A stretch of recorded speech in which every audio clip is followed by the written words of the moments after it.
নির্বাচন কমিশন নিয়ে রাষ্ট্রপতির সাথে আলোচনা গণতন্ত্র ফিরে পাওয়ার জন্য সহায়ক হবে বলে মনে করছেন বিএনপি নেতারা। তারা আশা করছেন রাজনৈতিক দলগুলোর সাথে সংলাপ চলবে এবং একটি যৌক্তিক সমাধান আসবে।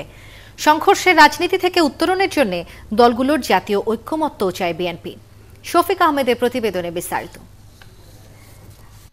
18 নভেম্বর নতুন নির্বাচন কমিশন গঠনে 7 দফা সুপারিশ এবং 13 দফা প্রস্তাবনা দেন বিএনপি চেয়ারপারসন বেগম খালেদা জিয়া।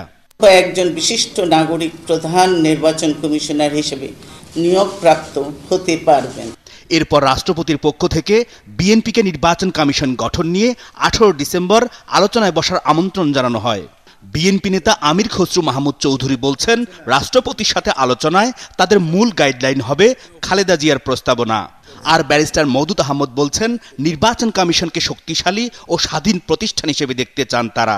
নির্বাচন কমিশনকে কি করে আরো শক্তিশালী, আরো নিরপেক্ষ তৈরি করতে পারি কিনা, কিন্তু সেটা ইটসেলফ যথেষ্ট নয়। জনগণের কাছে গ্রহণযোগ্য একটি প্রতিষ্ঠান হিসাবে আমাদের প্রস্তাবনা দেওয়া হয়েছে, কারণ আমাদের তো একটা স্থায়ী সমাধানের দরকার।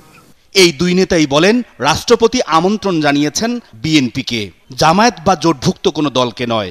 নিবন্ধিত রাজনৈতিক দলগুলোকেই তিনি আলাপ আলোচনা করার জন্য আহ্বান জানাচ্ছেন। সেখানে আমরা বিএনপি হিসেবেই যাব। সেটা বিএনপির সাথে রাষ্ট্রপতির মিটিং, এটা তো জোট হিসাবে কোনো আমন্ত্রণ এখানে জানানো হয়নি।